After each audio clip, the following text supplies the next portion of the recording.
बहुत समय पहले वृहद साम्राज्य नाम का एक समृद्ध राज्य था। यहाँ के राजा वीरेंद्र देव न्यायप्रिय, साहसी और ज्ञानी थे।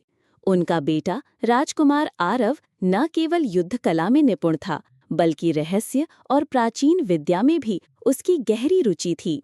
राज्य के सबसे गुप्त पुस्तकालय में छुपी 1000 साल पुरानी भविष्यवाणी कहती थी, जब सिंहासन के उत्तराधिकारी की उम्र 17 होगी, समय ठहर जाएगा और अंधकार फिर जागेगा।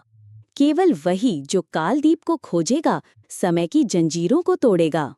आरव ने इसे बचपन में पढ़ा था, लेकिन अब जब वो 17 वर्ष का हुआ तो अजीब घटनाएं घटने लगीं। उस रात महल की घड़ी अचानक रुक गई। एक ही समय पर 12:13 पूरे राज्य की हर घड़ी थम गई। महल की दीवारों में दरारें पड़ने लगीं और एक रहस्यमयी छाया ने आरव को पुकारा। आरव, समय तुम्हें पुकार रहा है। आरव ने जब राजा को बताया तो उन्होंने उसे गुप्त दरबार में बुलाया। वहां उन्होंने एक प्राचीन पांडुलिपि दी, कालचरित, जिसमें कालदीप का जिक्र था। ये एक ऐसा दिव्य दीपक था जो समय को नियंत्रित कर सकता था। आरव ने अपने मित्रों धीर, योद्धा और मीरा जादूगरनी के साथ यात्रा शुरू की। उन्हें अंधवृक्ष वन पार करना था, जहां सूरज की रोशनी तक नहीं पहुंचती। वन में वे छाया दैत्य से भिड़े, जो किसी की परछाई को चुरा सकता था। आरव ने बहादुरी से उसका सामना किया, लेकिन तभी मीरा की परछाई गायब हो गई। उसे सिर्फ कालदीप से ही लौटाया जा सकता था। अगले पड़ाव पर वे पहुंचे एक पहाड़ी पर स्थित काल गुफा, जो साल में केवल एक बार रक्त चंद्र ग्रहण के दिन खुलती थी। गुफा के भीतर समय बिखरा पड़ा था। सदियों पुराने सैनिक जमे हुए थे। कुछ आधे जीवित थे, कुछ शून्य में खोए हुए। आरव ने महसूस किया कि ये वही हैं जो कभी कालदीप की तलाश में निकले थे। एक वृद्ध आत्मा ने उन्हें चेताया, कालदीप की शक्ति असीम है, पर हर शक्ति की कीमत होती है। एक प्राचीन शिला को छूते ही आरव, मीरा और धीर 700 साल पुराने वृहद साम्राज्य में पहुंच गए। वहां उन्होंने राज्य के पहले राजा आर्यकेतु को देखा, जिनके काल में कालदीप बना था। आरव ने जाना कि कालदीप दरअसल एक अभिशापित आत्मा से बना था, यानी एक शक्तिशाली यंत्र जो समय को नियंत्रित कर सकता है। लेकिन उसकी रक्षा के लिए हर युग में एक व्यक्ति को कालबंध बनना होता है, यानी समय का सेवक। आरव को पता चला कि अगला कालबंध वही बनने वाला है, इसलिए समय उसे बुला रहा है। इस सच को जानकर वो विचलित हुआ, लेकिन मीरा ने उसे याद दिलाया कि ये उसका भाग्य नहीं, उसकी पसंद है। अब उनके पास सिर्फ एक मौका था, कालदीप तक पहुंचना, मीरा की परछाई वापस लाना और समय को पुनः चालू करना। वे पहुंचे कालमणि मंदिर, जहां कालदीप सुरक्षित था, लेकिन वहां बैठा था काल राक्षस, जो हर कालबंध को परखता था। उसने आरव को 3 परीक्षाएं दी। माया परीक्षा, जहां आरव को दिखाया गया कि वो राजा बन चुका है और सब कुछ ठीक है। भय परीक्षा, जहां उसे अपने पिता की मृत्यु और राज्य के विनाश का दृश्य दिखा। त्याग परीक्षा, उसे 2 विकल्प मिले, कालदीप लेकर मीरा को बचा ले या उसे छोड़कर समय को मुक्त कर दे। आरव ने तीसरा रास्ता चुना, खुद कालबंद बनकर समय की सेवा करना। जैसे ही आरव ने कालदीप को छुआ, एक तेज रोशनी फैली। समय ने चलना शुरू कर दिया। हर घड़ी ने टिक टिक करना शुरू कर दिया। मीरा की परछाई वापस आ गई।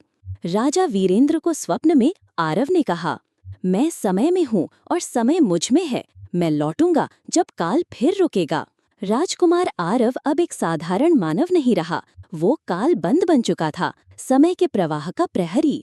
राज्य में फिर से शांति लौट आई, लेकिन हर कोई जानता था, जब अगली बार घड़ी रुकेगी, राजकुमार आरव फिर लौटेगा। 7 वर्ष बीत चुके थे। वृहद साम्राज्य एक शांतिपूर्ण युग में प्रवेश कर चुका था।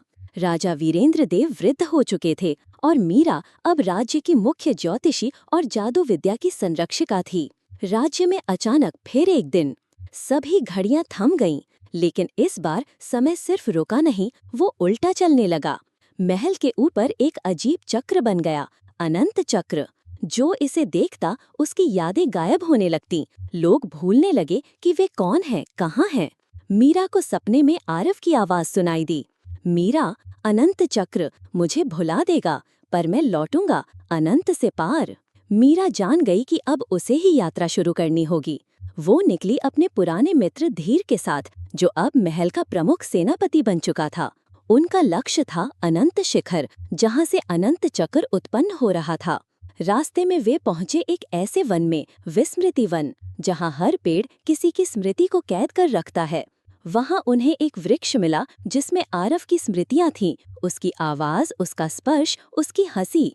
मीरा जैसे ही उस वृक्ष को छूती है, उसे एक झटका लगता है और वो भविष्य में चली जाती है।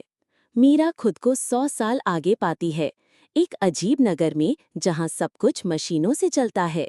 वहाँ एक सम्राट का राज है जिसे कोई नहीं देख सकता। वहाँ मीरा को एक कैदखाने में एक अंधा साधु मिलता है जो कहता है, तुम आरव को खोज रही हो, वो अनंत में है, लेकिन अनंत चक्र हर चक्र को निगल जाता है। अगर उसे निकालना है तो तुम्हें कालदीप की शक्ति फिर से जगानी होगी।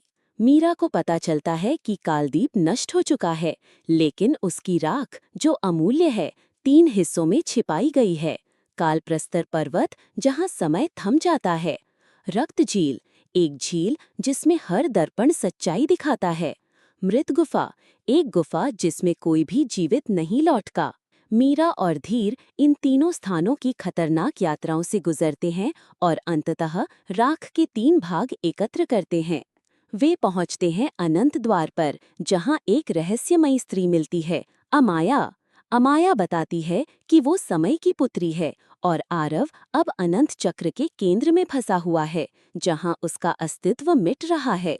अगर वो पूरी तरह मिट गया तो समय खुद टूट जाएगा और हर स्मृति, हर इतिहास नष्ट हो जाएगा। आरव चक्र के बीच में है, उसका चेहरा धीरे धीरे मिट रहा है। मीरा उसके पास पहुंचती है और कालदीप की राख उसे सौंपती है, लेकिन अनंत चक्र एक चेतावनी देता है, या तो राख से आरव लौटेगा या समय टूटेगा, कोई एक ही बचेगा। मीरा अपना संपूर्ण जीवन बल आरव को देती है और स्वयं स्मृति से मिट जाती है। आरव जागता है, लेकिन मीरा को भूल चुका है। राजकुमार आरव फिर जीवित होकर वृहद साम्राज्य लौटता है। सब उसे पूछते हैं, लेकिन जब वो पूछता है मीरा कहाँ है, कोई उत्तर नहीं देता, क्योंकि अब कोई मीरा को जानता ही नहीं।